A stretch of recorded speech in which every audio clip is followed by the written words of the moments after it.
میں ہوں ملک محمد علی، پروگرام بات سے بات ملک محمد علی کے ساتھ۔ آج ہم بات کریں گے کہ کل تک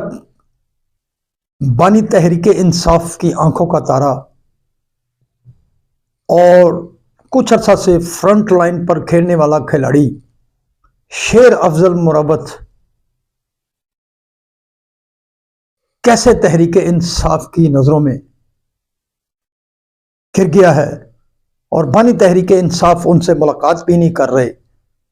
اندرون خانہ تحریک انصاف میں چل کیا رہا ہے، اس بارے میں آج کے پروگرام میں ہم بات کریں گے۔ اور پیارے دوستوں، جن دوستوں نے ابھی تک ہمارے چینل کو سبسکرائب نہیں کیا، برائے مہربانی وہ ہمارے چینل کو سبسکرائب بھی کریں، لائک بھی کریں، ہم شیئر بھی کریں۔ اور ہم بات کر رہے ہیں آج اس پروگرام میں تحریک انصاف کے بڑے ہی اہم رہنما شیر افضل مروت، جنہوں نے سال ڈیڑھ سال کے اندر تحریک انصاف میں فرنٹ لائن پر کھیلتے ہوئے بڑی جگہ بنائی، بلکہ وہ بانی تحریک انصاف کے بھی قریبی لوگوں میں شامل ہو گئے اور انہوں نے بڑی محنت سے نہ صرف بانی تحریک انصاف کے مقدمات میں پیش ہوئے، بلکہ تحریک انصاف میں بھی وہ ایک اپنی جگہ بنانے میں کامیاب ہوئے اور وہ KPK سے رکن قومی اسمبلی بھی منتخب ہوئے۔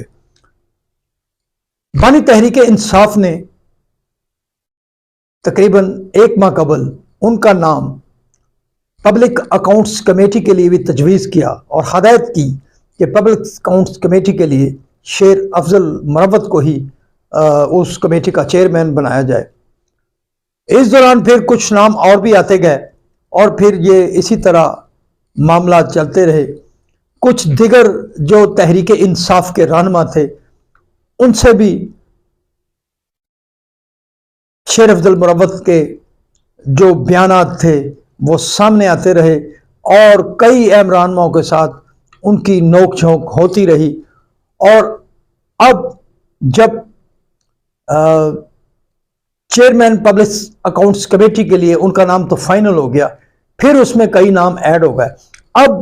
پبلک اکاؤنٹس کمیٹی کے لیے ایک نیا نام سامنے آ گیا، وہ ہے شیخ وقاص اکرم۔ شیخ وقاص اکرم کا نام سامنے آیا تو پھر ایک نئی بحث چھڑ گئی کہ تحریک انصاف کے اندر ہو کیا رہا ہے، کیا جو تحریک انصاف کے رہنما ہیں کیا وہ ایک پیج پر نہیں ہے، ان کی صورتحال کیا ہے۔ ان کا مرکز تو بانی تحریک انصاف ہے، لیکن ان رہنماؤں کے درمیان ایسی کون سی کھچڑی پک رہی ہے کہ ہر رہنما وہ چاہتا ہے کہ وہی فرنٹ لائن پر ہو، جو بھی معاملات ہو وہی انہیں ڈیل کریں، وہی حاصل کریں۔ بہرحال اب جو نئی صورتحال واضح ہوئی ہے کہ جو کہنے والے کہہ رہے ہیں کہ شیر افضل مروت کو پبلک اکاؤنٹس کمیٹی کا چیئرمین نہیں بنایا جائے گا، چونکہ حکومت کی طرف سے بھی کچھ ایسے اشارے مل رہے تھے کہ گو اپوزیشن کے کسی ممبر کو بنایا جا سکتا ہے اور یہ استحقاق بھی حکومت کا ہے کہ وہ کس کو نامزد کرتے ہیں۔ بہرحال یہ معاملات چل رہے تھے کہ شیخ وقاص اکرم کا نام اب سامنے آ رہا ہے اور ایک بیان بازی کا سلسلہ بھی شروع ہو گیا، بلکہ شیر افضل مروت نے کہا کہ کچھ رہنماؤں کے حوالے سے ان کے پاس بہت ساری چیزیں موجود ہیں۔ بہرحال یہ تو تحریک انصاف کے اپنے اندرونی معاملات ہیں، لیکن تحریک انصاف کے جو رہنما ہیں، جو بانی تحریک انصاف کے جیل میں ہونے کی وجہ سے پارٹی کو ہینڈل کر رہے ہیں، وہ ان کے درمیان اختلافات لگ رہے ہیں۔ انہوں نے عمر ایوب کے متعلق بھی بات کی ہے اور دیگر رہنماؤں کے متعلق بھی بہت ساری باتیں کی ہے۔ بہرحال اب یہ چیز متنازع ہو گئی ہے کہ تحریک انصاف شیر افضل مروت کا نام دیتی ہے یا شیخ وقاص اکرم کا نام دیتی ہے، یہی چل رہا تھا۔ لیکن چند روز قبل جب وزیر اعظم پاکستان میاں شہباز شریف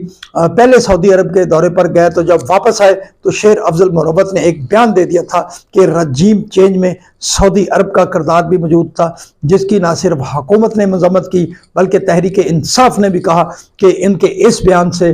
تحریک انصاف کا کوئی تعلق نہیں، بلکہ بانی تحریک انصاف نے جیل سے اس بات کی تردید کی کہ سعودی عرب کے ساتھ ان کے بہت اچھے تعلقات ہیں اور شاہ سلمان کے ساتھ ان کے بہت اچھے تعلقات ہیں، ان کے بیان سے تحریک انصاف کا کوئی تعلق نہیں۔ اب چند روز سے تحریک انصاف کے شیر افضل مروت جب اڈیالہ جیل جاتے ہیں تو عمران خان سے ان کی ملاقات نہیں ہو سکی، بلکہ 2-3 بار کی کوشش کے باوجود ان کی ملاقات نہیں ہوئی، بلکہ کہنے والے کہہ رہے ہیں کہ بانی تحریک انصاف نے ان سے ملاقات کرنے سے انکار کر دیا ہے۔ بہرحال تحریک انصاف کے اندر کچھ نہ کچھ ایسی کھچڑی ضرور پک رہی ہے جو کہ تحریک انصاف کو فائدہ نہیں دے گی، اس کے لیے نقصان کا باعث ضرور بنے گی۔ سلام پاکستان، سلام اوورسیز، اللہ حافظ۔